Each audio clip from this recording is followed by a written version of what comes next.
শুভ দুপুর বন্ধুরা, আজকে আমার একটা নতুন রেসিপি নিয়ে এসেছি। তেল ছাড়া চিকেনটা গোটাটাই তেল ছাড়া হবে। প্রথমে আমি তার জন্য ম্যারিনেট করছি চিকেনটাকে। লেবুর রস,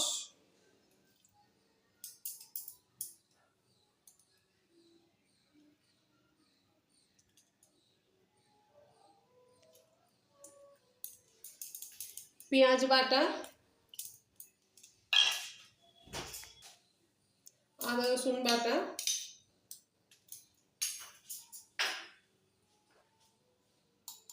লঙ্কা গুঁড়ো, হলুদ গুঁড়ো,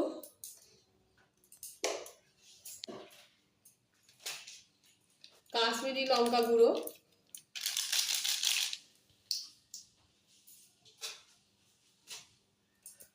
আর টক দই।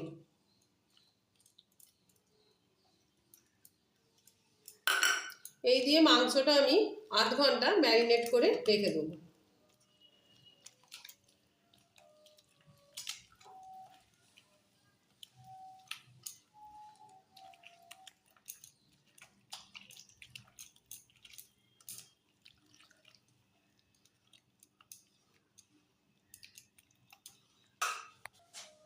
মাংসটা ম্যারিনেট করা হয়ে গেছে, এবার আমি এটা ঢাকা দিয়ে আধ ঘন্টা রেখে দেবো।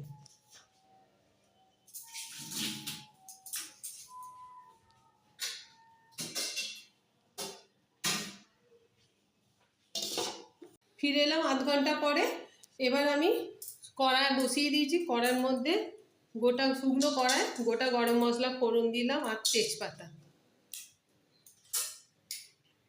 গরম মশলাটা একটু নাড়াচাড়া করে নেবো। এর থেকে একটা সুন্দর হালকা গন্ধ উঠলে গরম মশলা, তারপর আমি এর মধ্যে মাংসটা দেবো। গরম মশলার গন্ধ সুন্দর উঠে গেছে। এবার আমি এই ম্যারিনেট করা মাংসটা গোটাটাই এর মধ্যে দিয়ে দেবো।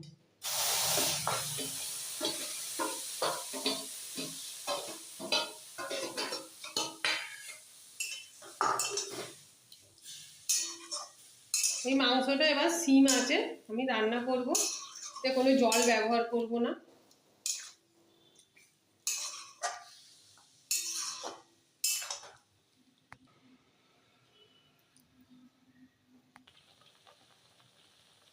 এবার আমি এই মাংসটা একটু নাড়াচাড়া করে প্রথমে চাপা দিয়ে রাখবো।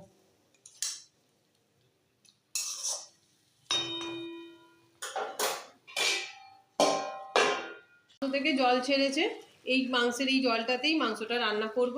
এখন থেকে থেকে একবার করে এটা নাড়াচাড়া করে দেবো। এইভাবেই মাংসটা পুরো যখন রেডি হয়ে যাবে তখন আমি আবার দেখাবো। 5 মিনিট মতো প্রথমে চাপা দিয়েছি, আর আমি চাপা দেবো না, কারণ চিকেন তো নরম হয়ে গেছে, ছেড়ে যাবে এরপর। তাহলে কষা হয়ে এসেছে, মাংসটা কষা হয়ে এসেছে। এবার আমি এর মধ্যে গুঁড়ো গরম মশলার গুঁড়ো খানিকটা দিয়ে দেবো। এটা আমি কিছুক্ষণ একটু নাড়াচাড়া করে নিয়ে এরপর এতে আমি নুন দেবো।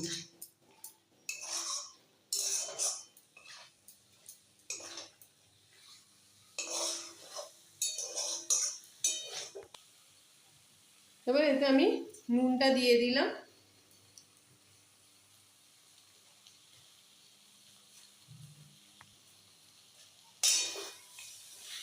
নাড়াচাড়া করে নিলাম নুন দিয়ে।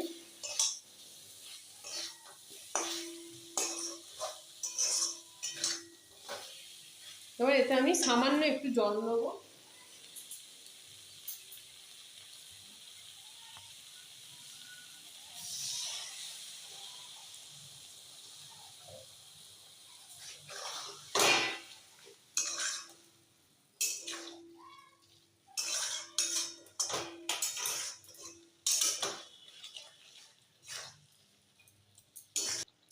মাংসটা অল্প একটু ফুটে যাবে যেই, তারপর আমি একটু গ্রেভি গ্রেভি অবস্থায় নামিয়ে নেব। বন্ধুরা, রেডি হয়ে গেছে আমার তেল ছাড়া চিকেন কষা। এবার আমি এটা ঢেলে নেব। রেডি হয়ে গেছে তেল ছাড়া চিকেন কষা। যদি এই রেসিপিটা যদি কারোর ভালো লাগে তাহলে অতি অবশ্যই আমার চ্যানেলটাকে ফলো করে দেবে আর লাইক ও কমেন্ট করে দেবে।